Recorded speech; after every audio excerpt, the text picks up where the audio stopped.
Good morning, everyone. I hope you all are well. Today, I'm going to teach you a beautiful poem of Wordsworth, and that is Daffodil. Daffodil बेटा William Wordsworth की बहुत ही खूबसूरत ये poem है और इस poem को उन्होंने इसको लिखा जब वो एक बार अपने बहन डोरोथी के साथ घूम रहे थे, तो उन्होंने अचानक देखा कि बहुत सारे फ्लावर्स के झुंड को देखा। तो पहले इस पोएम का नाम डैफोडिल की बजाय I wonder lonely as a cloud, यही इसकी टाइटल थी। लेकिन कुछ स्कॉलर्स ने सोचा और समझा, तो इसका उन्होंने नाम डैफोडिल रख दिया, क्योंकि सारी चीज़ें जो बातें हो रही हैं वो सिर्फ फ्लावर्स की बात हो रही है, तो इसलिए डैफोडिल नाम रखना बेहतर समझा और उन्होंने इस खूबसूरत पोएम का नाम डैफोडिल रख दिया। तो मेरे प्यारे बच्चों, मैंने आपको बताया है ये आरएमसी की पूछी हुई पोएम है और ये आरएमसी में आ चुकी है और मैं आपको I am going to explain it. It's an explanation, it's a meaning, figure of speech, question answer, each and everything else. So let's get started. ये पोएम 4 स्टेंजा में डिवाइड की गई है और ये जो है मैं आपको लाइन बाय लाइन आपको एक्सप्लेन कर रहा हूँ इसको। I wander lonely as a cloud that floats on high over vales and hills, when all at once I saw a crowd, a host of golden daffodils. बेटा poet जब अपनी बहन Dorothy के साथ अचानक वो टहलने के लिए निकले थे, तो उन्होंने देखा कि पहाड़ी पे उन्होंने देखा कि बहुत सारे फ्लावर्स थे, उनके झुंड को उन्होंने देखा। तो वो कह रहे हैं कि I wander, wander means walking, moving purposelessly, aimlessly, बिना किसी उद्देश्य के घूमने को हम वंडर बोलते हैं। Lonely means alone, single, as a cloud, बोल रहे हैं कि जब मैं बादलों की तरह अकेला घूम रहा था, कहाँ घूम रहा था? That floats on high over vales and hills, जैसे बादल पहाड़ी और घाटी के बीच से बिल्कुल तन्हा घूमते हैं, एमलेसली घूमते हैं, कोई उनका उद्देश्य नहीं होता, उसी तरह मैं उस पहाड़ी पे घूम रहा था। Vales means valley, hills means पहाड़ी, ओवर मीन्स ओवर, तो that floats on high over vales and hills, मतलब मैं भी उन बादलों, आवारा बादलों की तरह मैं भी घूम रहा था। A host of golden daffodils, host माने होता है ग्रुप, झुंड। तभी मैंने, डैफोडिल एक येलो फ्लावर होता है, गोल्डन कलर का फ्लावर होता है, तभी पोएट कह रहे हैं कि तभी मैंने गोल्डन कलर्स के तमाम एक झुंड देखा मैंने फ्लावर्स के।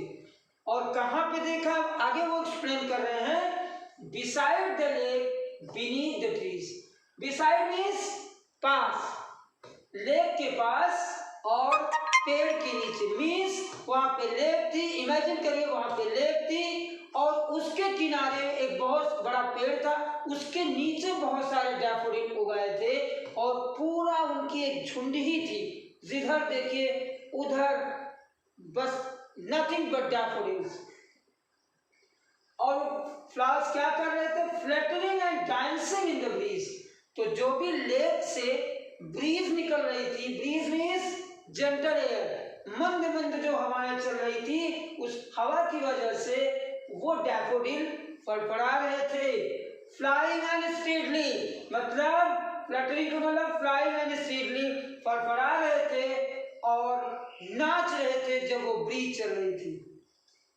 सेकेंड स्टेंजा में आप देखिए, continuous as the stars that shine and twinkle on the Milky Way, they stretch in never-ending line along the margin of a bay.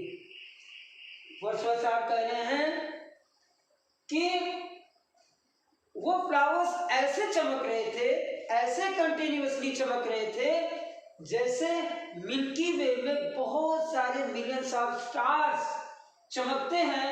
Similarly, all the daffodils were shining like the stars that are in Milky Way. तो जो milky वे में जिस तरह तारे चमकते हैं उसी तरह वो गोल्डन कलर्स के डैफोडिल एक बहुत ही खूबसूरत लग रहे थे. और आगे बोल रहे हैं कि they stretch in never ending line, और उनकी जब मैंने कतार देखा तो वो खत्म ही नहीं हो रही थी. बहुत दूर दूर तक वो डैफोडिल मुझे नजर आ रहे थे.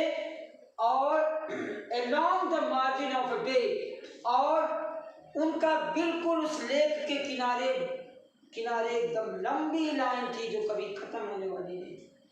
और अब हम आएंगे थर्ड स्टेंजा पे आएंगे, और वो है along 10,000 saw I at a glance. Poet कह रहे हैं कि जब मैंने देखा अचानक, तो ये तकरीबन 10,000 की झुंड में थे. अचानक जब मैं पहुंचा देखा तो 10,000 की झुंड में मैंने डैफोडिल्स देखा. ये glance means hurried look, brief, एक झलक में, एक नजर में मैंने 10,000 डैफोडिल देखा. Tossing their head in sprightly dance, और वो अपने सर को इधर उधर लहरा रहे थे. टॉस का मतलब होता है थ्रोइंग कॉजली. थ्रोइंग कॉजली का मतलब वो बिल्कुल सर को हिला रहे थे. और इन स्प्राइटली डांस मतलब जो जिस तरह से वो सर को हिला रहे थे, पोएट ने यहाँ पे डांस का रूप दिया. उन्होंने कहा कि वो डांस कर रहे थे और बहुत ही इनर्जेटिक, बहुत ही फुल ऑफ एनर्जी के साथ डांस हो रहे थे. स्प्राइटली मतलब होता है full of energy, full of energy. बहुत एनर्जेटिक थे वो फ्लावर्स और वो डांस कर रहे थे, और वो मंजर बहुत ही बेहद खूबसूरत था. और नेक्स्ट स्टेंजा में आप देखेंगे तो थर्ड स्टेंजा में पोएट कह रहे हैं कि the waves beside them dance, but they outdid the sparkling waves in a glee. बोल रहे हैं कि उस लेक के किनारे जब हवा चल रही थी, ब्रीज चल रही थी, हवाओं की वजह से लहरें भी जो है वो डांस कर रही थी. और जब सूरज की रोशनी पड़ रही थी तो लहरें भी बहुत खूबसूरत लग रही थी, और इतनी खूबसूरत लग रही थी. लेकिन ये डैफोडिल के डांस के आगे उनका नाचना, लहरों का नाचना फीका पड़ गया था.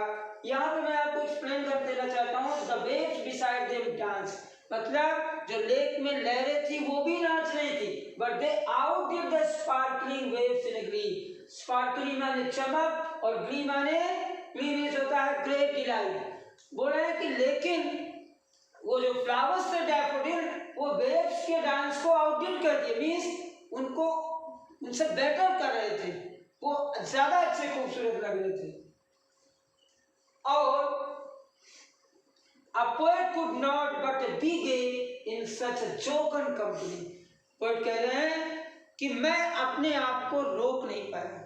मैं इतना ज्यादा खुश था ऐसी जोकंड कंपनी पाके, ऐसी चीयरफुल कंपनी पाके, ऐसी happy company Pakke. जोकंड means cheerful and happy, ठीक है, और गे मीन्स भी होता है हैप्पी.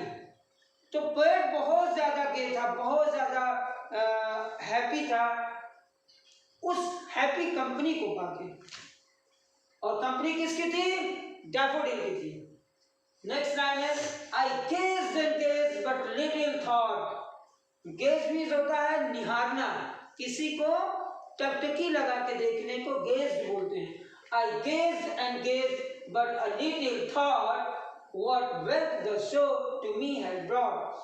अब बोल रहे हैं पोएट कि मैं उनको टकटकी लगा के बिल्कुल टुकुर टुकुर निहार रहा था, और मेरे मन में ये ख्याल आ रहा था, एक छोटा सा विचार आ रहा था कि मुझे इस शो से, इस नज़ारे से, इस मंजर से मुझे क्या मिल रहा है, मुझे कौन सी धन संपत्ति मिल रही है. कविता में उन्होंने इसका आंसर भी दिया है, उन्होंने बहुत अच्छे ढंग से उन्होंने बयां किया है। फॉर ऑफ्ट, ऑफ्ट मीन्स होता है often. For oft when on my couch I lie, I wakened or in a pensive mood, they flashed upon that inward eye, which is the bliss of solitude, and then my heart with pleasure fills and dance with daffodils.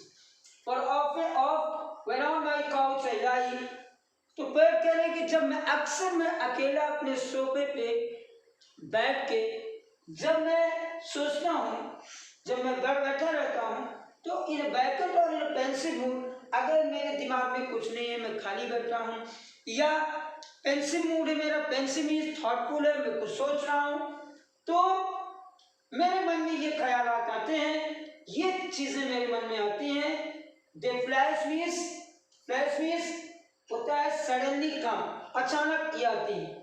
तो दे flash upon that inward I, inward आई का मतलब होता है मेरी मन की आंखों में। तो मैं जब सोफे पे अकेले बैठा रहता हूँ, तो खाली कभी दिमाग रहता है या कभी मैं थॉटफुल होता हूँ, तो मेरे मन में ये ख्यालात आते हैं, ये चीजें आती हैं कि which is the bliss of solitude, वो जो फ्लावर्स हैं, जो उनका झुंड है, उस मेरे इस अकेलेपन में, मेरे इस तन्हाई में, वो बहुत मददगार है मेरे लिए, परफेक्ट हैप्पीनेस के समान है, परफेक्ट खुशी लाते हैं। ब्लिस मीन्स होता है परफेक्ट हैप्पीनेस। और जब मैं तन्हा रहता हूँ, तो जब मैं सोचता हूँ, तो मन की आंखों में वो सारे नज़ारे जब आते हैं, तो मेरे तन्हाई को दूर कर देते हैं और मुझे बड़ी खुशी मिलती है। And then my heart with pleasure fills, और मेरा दिल खुशियों से भर जाता है।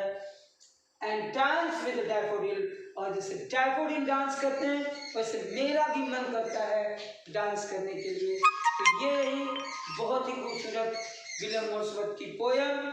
और मैं आइए लेट्स सी कुछ फिगर ऑफ स्पीच देख लेते हैं इसमें।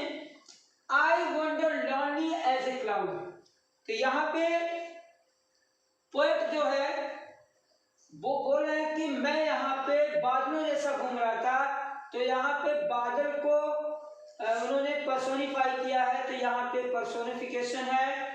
और फिर दूसरे लाइन में वेल्स, हाई और हिल्स, ये दो अक्षर का रिपीटेशन हुआ है, तो यहाँ पे इस लाइन में एलिटरेशन है। उसके बाद फिर सेकेंड स्टेटमेंट में है continuous as the stars that shine, यहाँ पे सिमली है।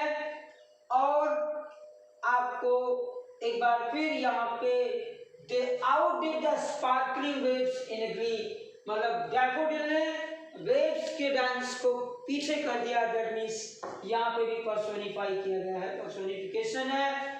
और बोला इन सच जोकन कंपनी, तो यहाँ पे मेटाफर है। और यहाँ पे एक बार फिर डांस और डैफोडिल लास्ट में है, तो एलिटरेशन है। इस तरह से ये पोएम आपकी हो गई खत्म। और अगर आपको ये पोएम बढ़िया लगे तो आप चैनल मेरा है आर्मी ऑफिसर्स एकेडमी बाय संतोष सर, आरएमसी की कई सारी पोएट्री आपको मेरे चैनल पे मिलेंगी। आप सब्सक्राइब करिए और मेरे सब्सक्राइब को जो सब्सक्राइबर उनको बढ़ाएंगे तो मैं बिल्कुल लाइव आना शुरू हो जाऊंगा यूट्यूब पे। और इसके क्वेश्चन आंसर भी मैं अपने सेकंड वीडियो में जो है आपको बताएंगे। इस वीडियो में मैंने आपको एक्सप्लेन किया, फिगर ऑफ स्पीच बताया, लाइन बाय लाइन मैंने एक्सप्लेनेशन दिया, जो मीनिंग्स है मैंने उसको एक्सप्लेन किया। तो डियर स्टूडेंट्स, मेरे प्यारे बच्चों, keep subscribing my channel, watch. और उसके बाद मैं इसका क्वेश्चन आंसर भी अपने सेकंड वीडियो में आपको दूंगा। Thank you.